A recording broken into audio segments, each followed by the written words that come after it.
Today's Spotlight is brought to you in part by presenting sponsor, Busey Bank. Busey, your dream, our promise. Welcome to Spotlight. I'm your guest host, Liz Spencer. And today I'm joined by three local nonprofits, Edward Foundation, the Three Fires Council, and Turning Pointe Autism Foundation.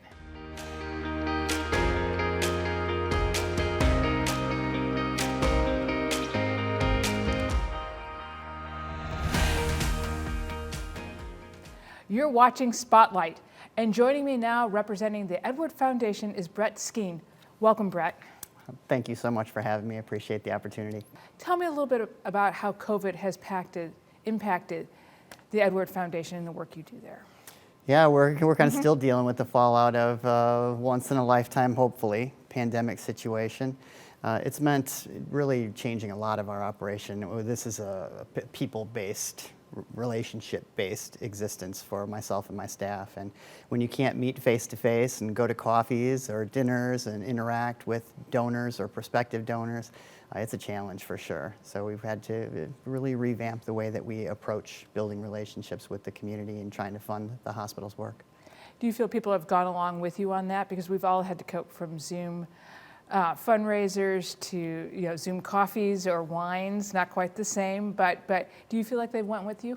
Yeah, there's a learning curve for all of us, myself included, just transferring the way that we conduct meetings or do a pitch for a prospective donor. Trying to utilize the technology in a way that is meaningful to encapsulate the experience of being at the hospital when you can't do a tour, to try to find a virtual way to do those things. That's been a challenge.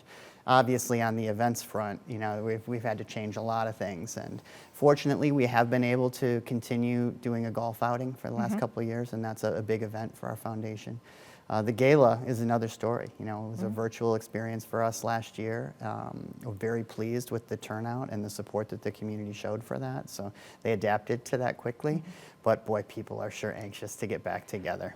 Yeah. They are. They're really tired of the virtual gala. That's okay. I understand. So, Brett, how does the foundation support the hospital? We often wonder why the hospital needs support. Yeah, in the context of the size and scope of the hospital's operation, it's a massive expenditure every year. I mean, our budget is over $1 billion. And when you look at what the foundation's take for the year is in relation to that, where the impact is, you say, boy, this is such a small percentage. What is the significance here? And really, it's not about keeping the hospital doors open. Okay. We do exist. It's a viable business model.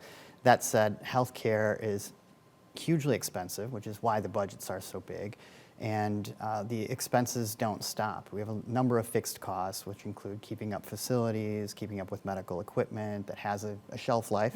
When it expires, you need to replace it, and obviously we look to upgrade things as technologies improve.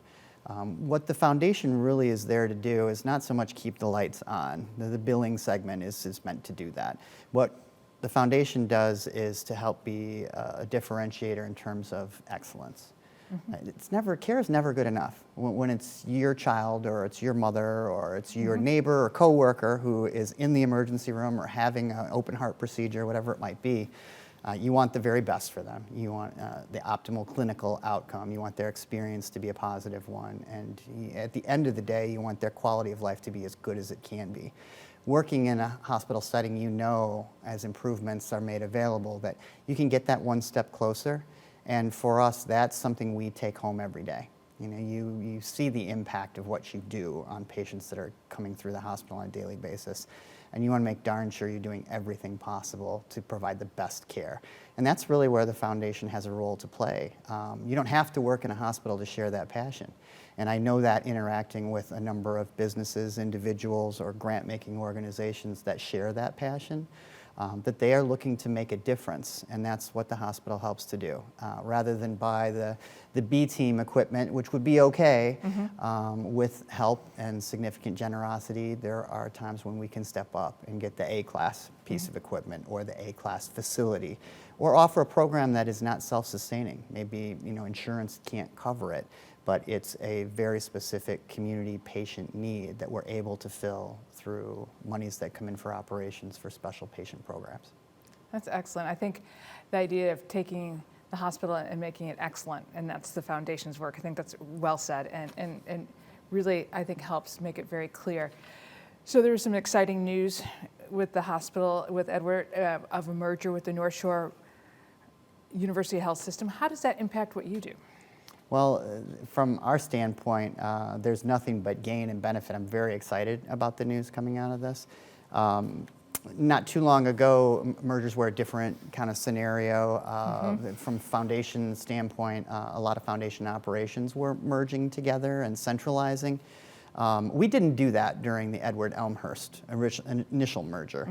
We maintained two separate foundations that are very community-based, and I think that was a very thoughtful and intentional decision because so much of the support was community-based. You know, folks really had a long-standing relationship with their local hospital, and they wanted to see it thrive. And there were passion projects and things that really impacted the surrounding patient communities that were different from one side of the organization to the other.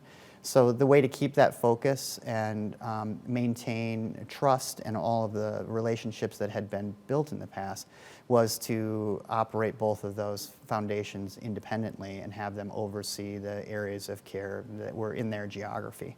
So we stayed the same here at Edward. We still serve Edward Hospital, and there are a number of ambulatory sites that fall under Edward's umbrella, as well as Linden Oaks Behavioral Health. So we look to primarily focus on those needs. I do collaborate with my counterpart, which is fantastic. Susan Tyberski is the executive director at Elmhurst Memorial Hospital Foundation. And we pair on things that are system-wide. We do an employee giving campaign, and some of our hospital or system employees serve both hospitals.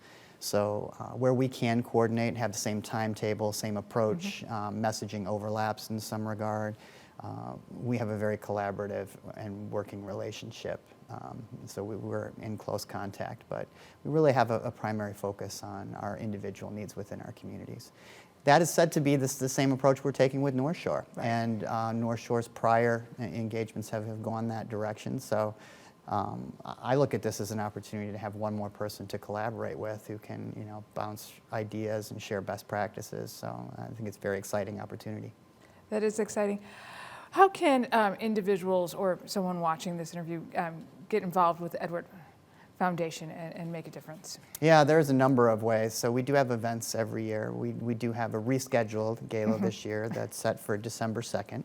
Obviously, it remains a fluid situation, and we've told everybody that at this point we are still looking forward to being able to gather in a socially distanced but safe setting. We do a golf outing every year in July that we have a very loyal following for, but a very terrific vendor at Cog Hill who can accommodate more people, so we're always looking to continue to grow that event. In addition to that, we do a number of appeals and specific asks for general projects. So we're at the point right now where we're focusing on some strategic priorities. We've worked very closely with the hospital's administrative team in terms of a 5-year strategic plan. There are a number of capital needs that were identified coming out of that the foundation is paying very close attention to. We've identified some areas of need that we'll be focusing on going forward. Oncology and cardiology have traditionally been big for us, and there are some significant needs in those two service lines that we'll continue to look at helping to fund some facilities and technology improvements in. Behavioral health is a big focus for us going forward. COVID has obviously changed that landscape and really shone a light on the need for more behavioral health resources, education. We do a lot of collaboration with folks that provide services to people that have mental health challenges.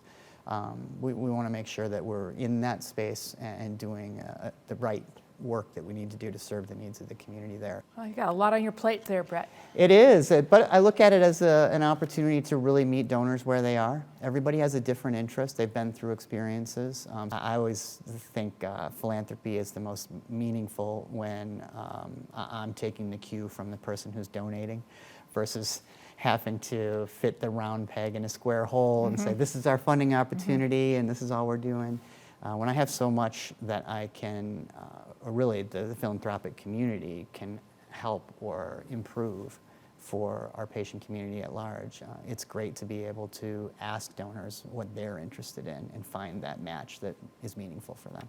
Well, Brett, thank you so much for sharing all the opportunities, and thank you for what you do. You are playing an important role with the foundation for our hometown hospital. Thank you. If you're interested in learning more about Edward Foundation, please visit their website. We're going to take a quick break, but we'll be right back. Stay tuned.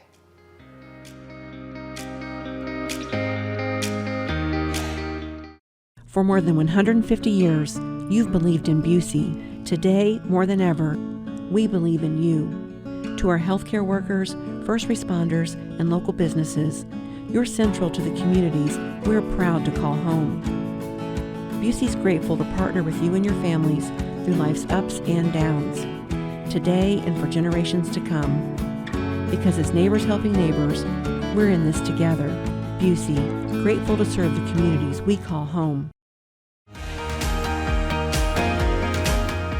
If you're just tuning in, you're watching Spotlight.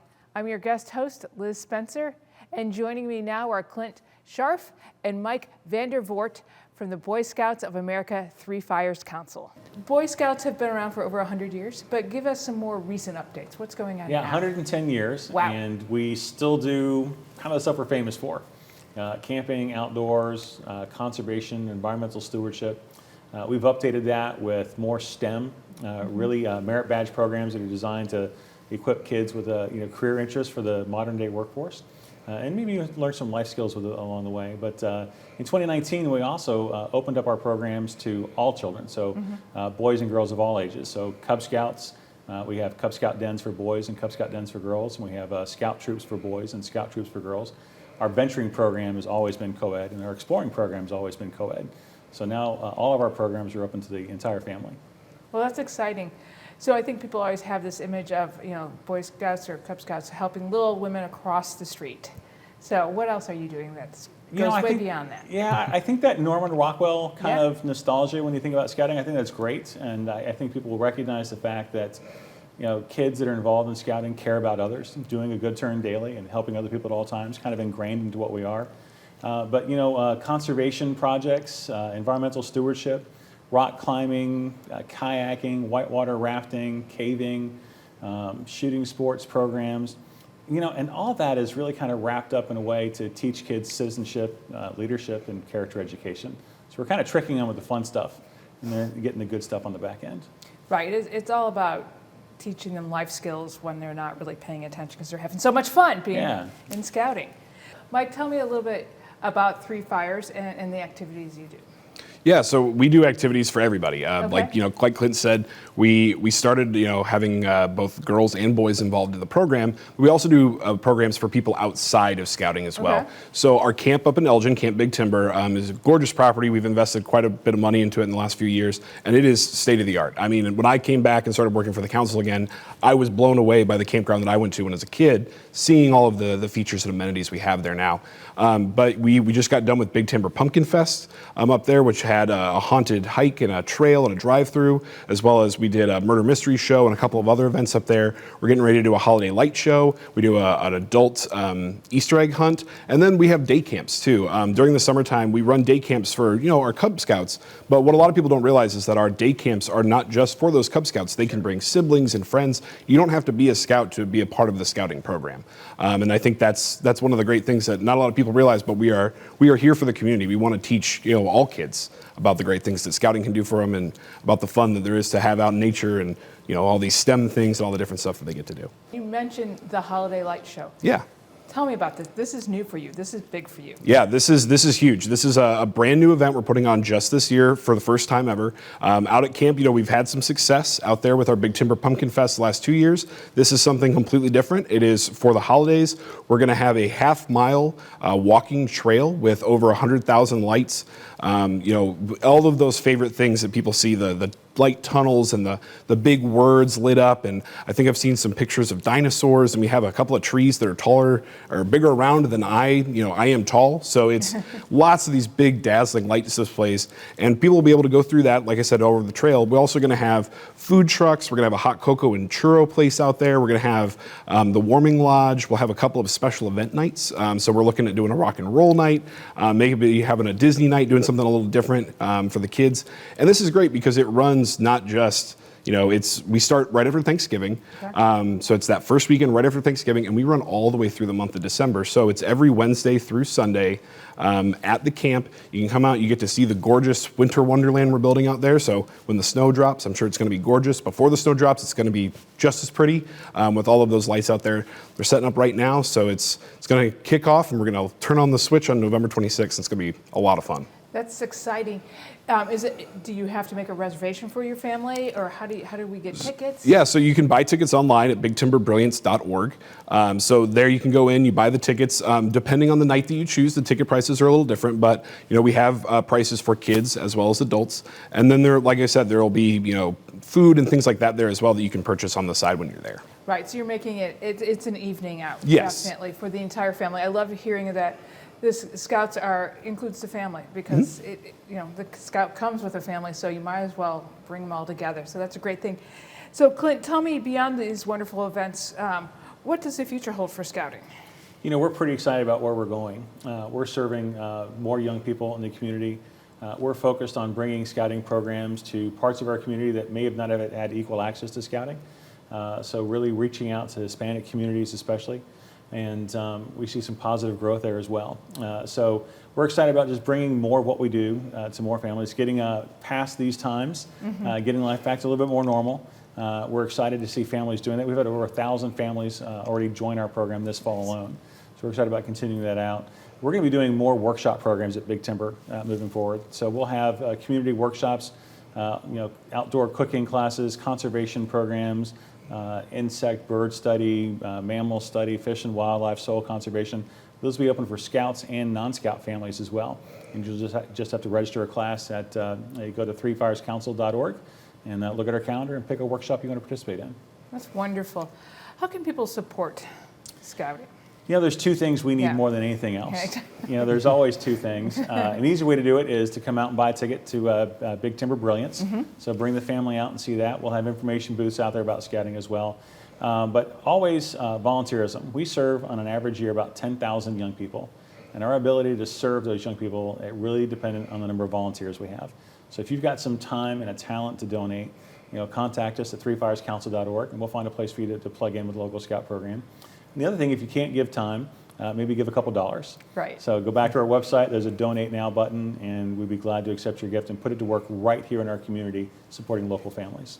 That's wonderful. Scouting is playing such a big role. It gives a place for today's youth to be a part of something and learn some really great life skills. So thank you for what you're doing. We appreciate it, and we wish you continued support. So to find out more about Boy Scouts of America's Three Fires Council, please visit their website. Don't go away. We'll be right back after these messages. For more than 150 years, you've believed in Busey. Today, more than ever, we believe in you. To our healthcare workers, first responders, and local businesses, you're central to the communities we're proud to call home. Busey's grateful to partner with you and your families through life's ups and downs, today and for generations to come. Because as neighbors helping neighbors, we're in this together. Busey, grateful to serve the communities we call home. What's the matter, boy? What are you trying to tell me? Is something wrong? We live in a safe community, but not a crime-free community. If you see something, say something. Naperville Animal Crime Stoppers. Yes, I'd like to report a case of animal cruelty and neglect. Speak up for those who cannot speak for themselves.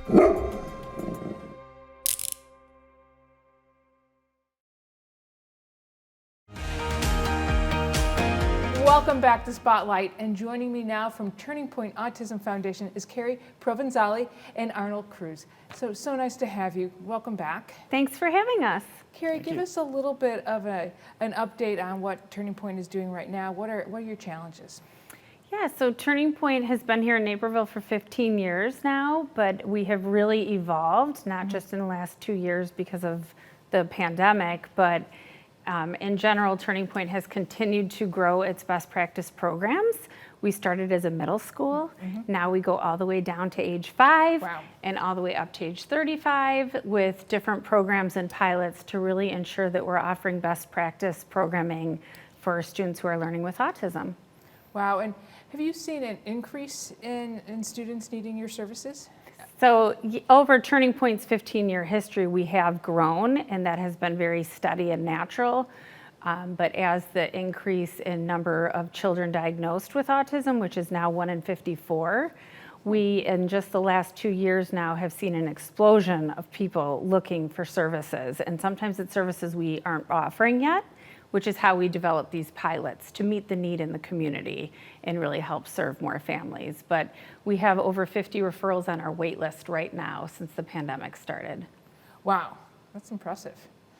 Arnold, your son Alex is at Turning Point. Tell me a little bit about Alex and his needs and your family's journey. Well, Alex's journey at Turning Point started back in September of 2015. That date's always going to be etched in my mind because prior to Turning Point, one of the biggest challenges we had was Alex's behavior. He was very aggressive. Alex is a big kid. He's taller than me. He's over 200 pounds. So trying to control with his aggressions is very challenging. But once he started Turning Point, we saw an immediate impact. The Turning Point staff was able to mitigate a lot of his aggression and get him, when he gets a meltdown, we are able to get him back into place and so help him recoup. How old is Alex? He's 18 now. He's 18, and how old was he when you joined? He was 13. So the teenage years, no matter what. Yeah. It's difficult. Now, Arnold, you have become a volunteer for Turning Point. For both of you, tell me about your volunteer experience, and then Carrie, tell me how important volunteers are to your organization. I loved volunteering for Turning Point because it's my way to give thanks back to the Turning Point staff just because they helped Alex so much. Wonderful. Carrie, do you need volunteers? I mean, you must run on volunteers. We do run on volunteers, thankfully, and oftentimes our families like Arnold are just one of our best resources for that. They're so wonderful and involved both with teacher appreciation as well as Arnold's been great at bringing his colleagues in for painting days or fall cleanup days, and we have service Saturdays every month where you can go on our website and sign up to just come give 1 day a month or 1 day a year. But volunteers are a critical part of how Turning Point's able to care for our students. I bet they are. Now you have a really big event coming up, so tell me all about it.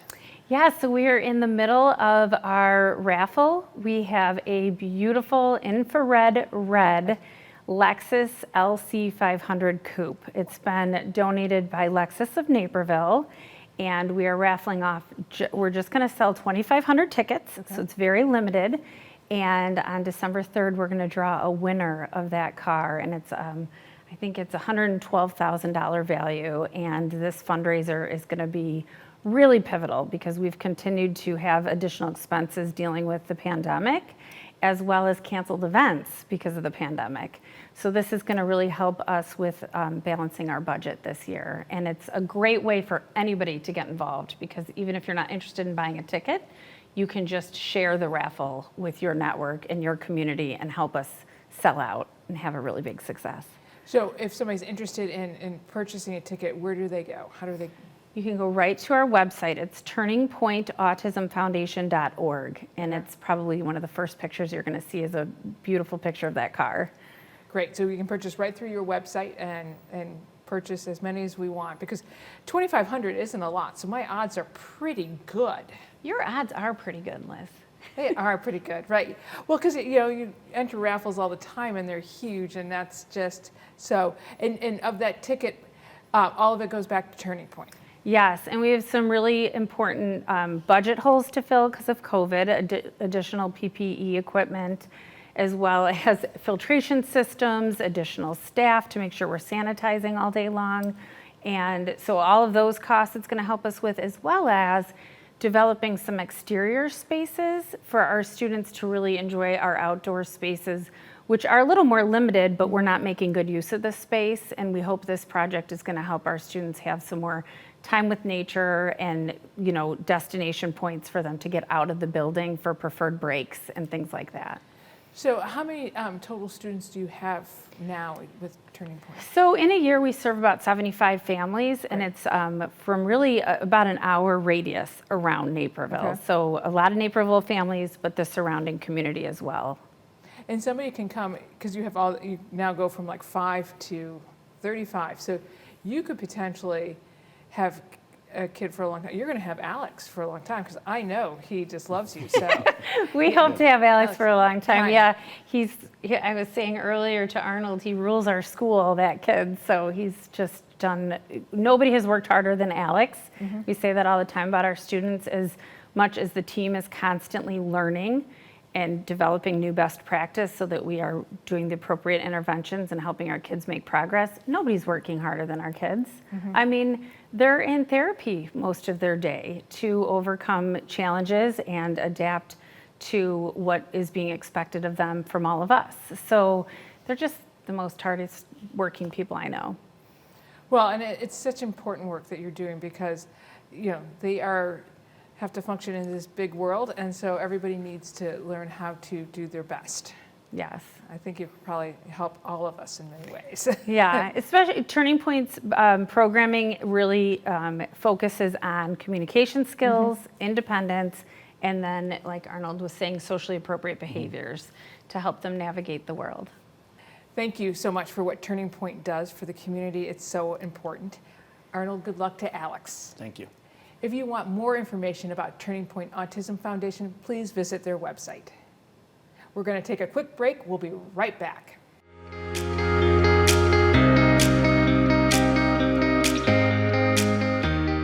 I'd like to thank all of my guests for joining us on Spotlight, and our friends at BSA Bank for their generous sponsorship of today's show. To learn more about the organizations featured on today's show, please visit our website at nctv17.com. And to stay informed about what's happening in your community, sign up to receive our daily news updates and like and follow us on Facebook. For Spotlight, I'm Liz Spencer. Thanks for watching. Today's Spotlight is brought to you in part by presenting sponsor, BSA Bank. BSA, your dream, our promise.